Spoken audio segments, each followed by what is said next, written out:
Caleb walked into my house that Tuesday morning as if he owned the place. He did not knock, he did not wait for me to invite him in. He simply opened the door and stepped inside while I was pouring my coffee. His face was set with determination, and the words came out sharp and heavy. "Mom, we are moving in. Me, Brianna, the kids, and Brianna's mother. The apartment is too small. We already made the decision. There is no discussion." For a moment, the sound of those words echoed louder than the clink of the spoon in my cup. 40 years of scrubbing hotel rooms, saving every dollar, paying every bill on time, had given me this roof over my head. And now, without so much as a question, my son was announcing that my quiet life would no longer belong to me. I did not shout, I did not beg. I only lifted my eyes to him and gave the smallest nod. On the outside, I looked like a tired woman surrendering to her son's will. But inside, my mind was moving fast, sharper than it had in years. Caleb thought he was deciding my life. What he did not know was that I had already begun to decide his future. My name is Helen Crawford. I am 70 years old, and for most of my life I was a housekeeper at a lakeside hotel. The work was long and thankless.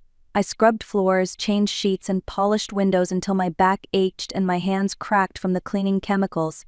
I raised 3 children while working those shifts, paid the bills, and little by little, I managed to pay off the mortgage on this house.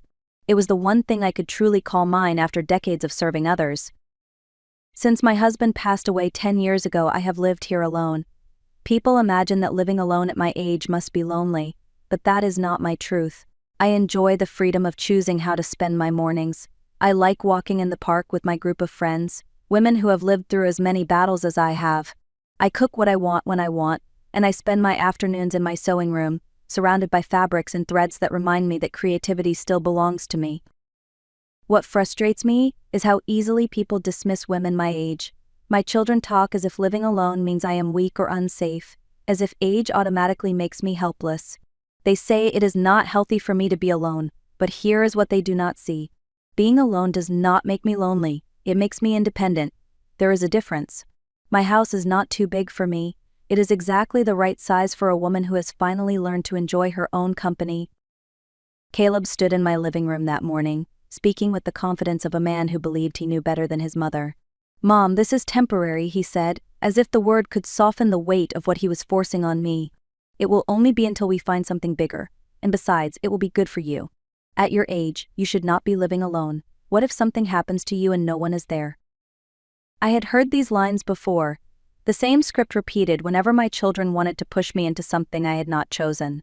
First comes the fear, making me imagine myself collapsed and forgotten. Then comes the guilt, as if saying no would make me cold and selfish. Finally comes the urgency, temporary, just for a little while, as if I would not notice when temporary became permanent. But I had lived long enough to see the truth behind those words. When Caleb says temporary, he means until it is convenient for him. When he talks about my safety, he means his own comfort. And when he laughs at my protests, it is not because he thinks I am funny. It is because he believes my opinion no longer matters. That laugh was worse than any insult. It was the sound of a son who believed his mother could be managed like a piece of furniture, shifted around without asking. That night I could not sleep. I lay awake staring at the ceiling, the same thought repeating in my head. If I stayed silent, Caleb and his family would take over my home. My sewing room would become a playroom, the guest room would belong to Brianna's mother, and I would be left with nothing of my own.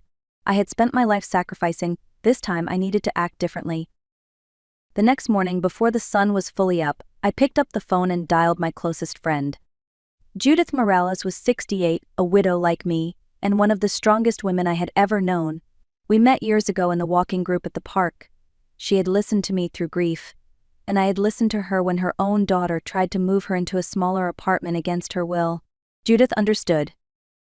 She arrived at my house just after 7, carrying her calm energy the way some people carry a scarf. Over coffee, I told her everything. I described how Caleb walked in as if my house was already his. I repeated the way he laughed when I reminded him I was the one who paid for it. Judith sat quietly, nodding, letting me empty out the weight I carried, and then she asked one simple question. "What do you need me to do?" In that moment I knew why Judith was my truest friend. She did not tell me I was overreacting. She did not scold me about family obligations. She simply offered her loyalty. I looked her in the eye and told her the truth. "I have been preparing for this day. I already have a plan." 2 days later, Brianna showed up at my door with a bright smile and a box of donuts. She used the same sweet tone she always used when she wanted something from me. "Good morning, Mom," she said as if we had always been close. "May I come in?" I stepped aside, and she walked into my kitchen as if the visit was nothing unusual. She placed the box on the table and began talking quickly. "We are almost ready for Saturday. The kids are so excited. Noah keeps asking about his new room, and Lily already picked out which bed she wants in the sewing room. My mom is so grateful she really cannot live alone anymore. You are doing such a wonderful thing for us." Her words were rehearsed, polished, and designed to sound like gratitude. But underneath, I heard the assumption the decision was already final. My house was no longer mine. I was a guest in my own story. I poured her coffee and let her finish her speech. Then I asked quietly, "Did you or Caleb ever ask me if I wanted this?" Her smile faltered. She shifted in her chair, looked down at her hands. "Caleb told me you were happy, that you thought it would be good company for you." I leaned forward. "I am not lonely, Brianna. I am overlooked. There is a difference." For the first time, her confidence cracked. She realized Caleb had not told her the truth. She left soon after, the donuts untouched on the table, her cheerful mask slipping. It was my first victory, small but real. Brianna now knew that I was not going to play the part of the silent, agreeable mother-in-law.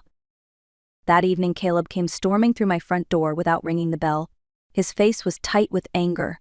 "What did you say to Brianna?" he demanded, standing in the middle of my living room like a man used to being obeyed. "She came home in tears." I set down my knitting and looked at him calmly. "I told her the truth, Caleb. That you never asked me if I agreed to any of this." He threw his hands up. "Mom, are you seriously going to make this difficult now? We have everything ready. We talked to the landlord. The kids already know. Now you are changing your mind." Being difficult. That is what he called it when I stood up for myself. I straightened in my chair. "Caleb, sit down. Let us talk like adults. I do not have time to talk. I just need you to cooperate." I shook my head. "I am not going to cooperate with something I never agreed to." His eyes narrowed. "What is wrong with you? You were never this selfish before." Selfish. The word cut deep, not because it was true, but because I had heard it every time I dared to put myself first. I took a breath. "I am not selfish, Caleb. I am not a spare room with a wallet attached. I am a woman who worked 40 years to own this home, and I will decide who lives in it." He tried one last time. "What if we pay rent? What if it is just temporary? What if we promise to respect your space?" "No, no, no." Every refusal was steady and clear. Saying no is not cruelty, Caleb, it is clarity. He stared at me, stunned, as if he was seeing a version of his mother he had never met before. The very next morning, Judith pulled up in her white sedan, ready to drive me where I needed to go. I locked my front door, not knowing how many more times I would step through it, and carried only a small handbag. We had a schedule to keep. Our first stop was the bank. For years I had kept a quiet savings account that none of my children knew about.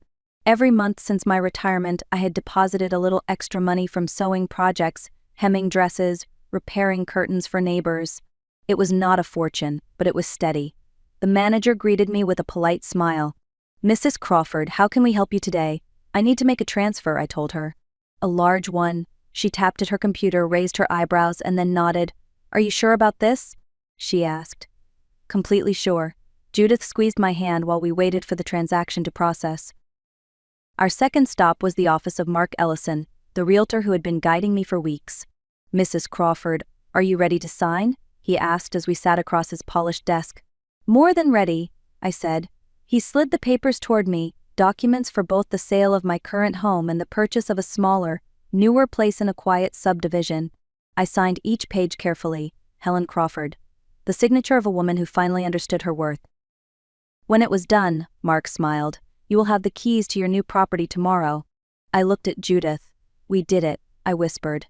At lunch afterward, over sandwiches and tea, Judith raised her glass. "To freedom," she said. I lifted mine, to finally choosing myself. Saturday morning arrived bright and clear. At 9 o'clock sharp, the rumble of a moving truck shook the street outside my house. I pulled back the curtain and saw Caleb driving, his face full of confidence. Behind him came Brianna's car with the children, and in the back seat sat her mother, Elaine, leaning on her cane. Another car followed with relatives ready to help, They came with the energy of people who believed everything was already settled. Boxes stacked high were unloaded onto the driveway. The kids ran excitedly toward the front door. Brianna called out orders and Caleb directed the movers as if he were the owner. I stepped outside, standing in the doorway, my hands steady. "Good morning," I said calmly. Caleb grinned. "Morning, Mom. We are here. Open the door wide so the guys can start unloading." I shook my head. "That will not be necessary." Silence fell. The movers looked at Caleb, then at me. "What do you mean?"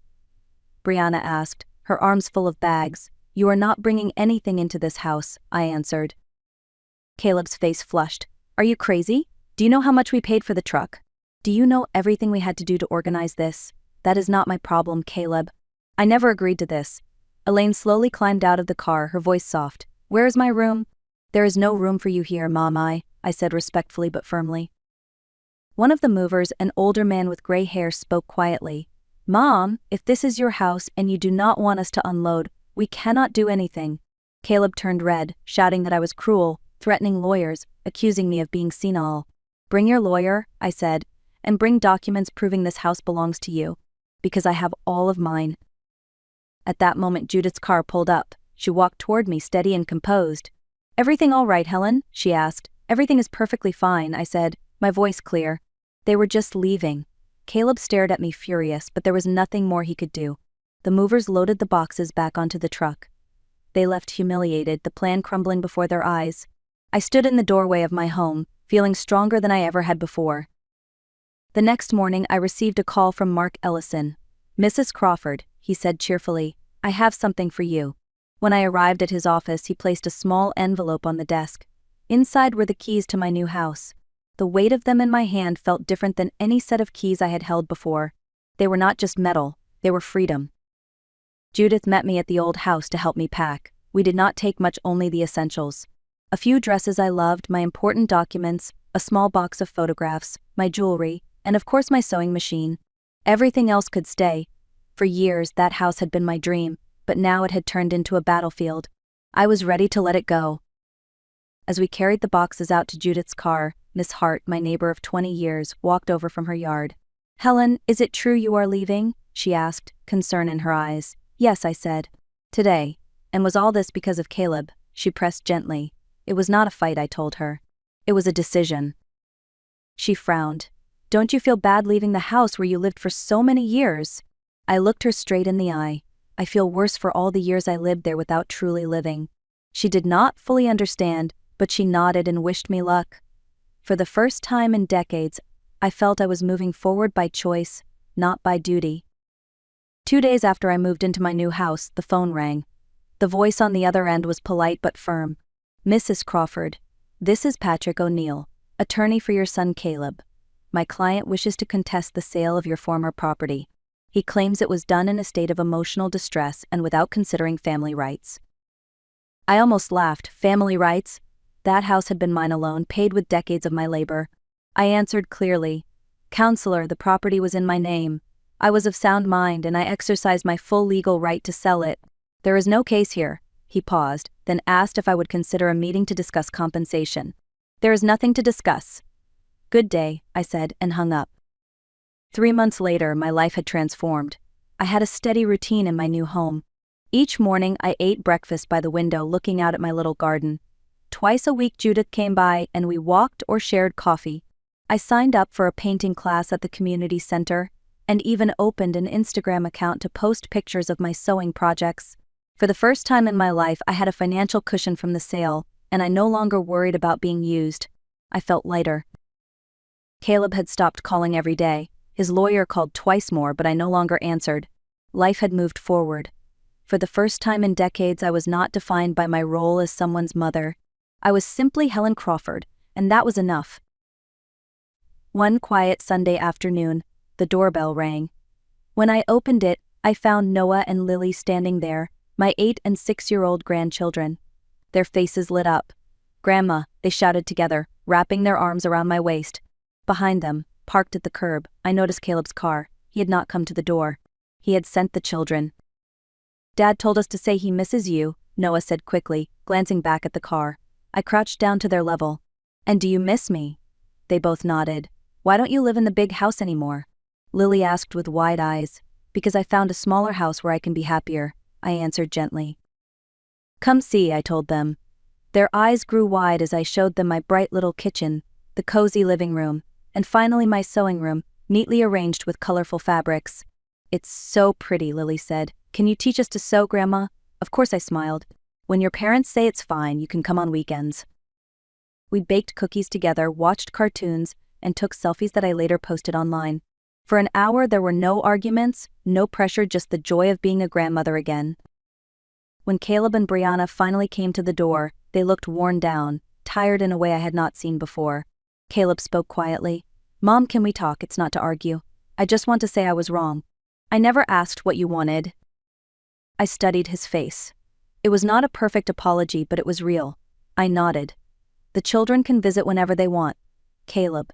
But remember this, they will come as my guests, not as my obligation. Respect must always be part of the agreement. That night, after the children left and the house was quiet again, I stood in front of the mirror in my bedroom. I saw a 70-year-old woman staring back at me, but she was not the same woman from a year ago. This Helen Crawford had learned the power of one word, no. At last I was fluent in it. I thought about everything that had happened. For decades I believed being useful was the same as being loved, that sacrifice was the only way to keep a family together. But the truth is different. Help is a gift, not a duty. Respect is not optional, it is the foundation. And age does not mean surrendering the right to live as you choose. In the weeks that followed, I began to sew again, not out of obligation but out of joy. I stitched pillowcases with Noah and Lily's names embroidered on them, ready for the weekends when they would come to visit. I wanted them to know that love from a grandmother comes freely but never at the cost of her dignity. As I turned off the light, I felt peace settle in my chest. For the first time in 70 years, I was not living to meet someone else's expectations. I was living for myself. If this story reminded you of a boundary you need to draw or redraw, share it in the comments below. Tell me where you are watching from. And if you believe in choosing dignity over pressure, tap like, share this video, and subscribe to The Art of Revenge. More stories are waiting for you.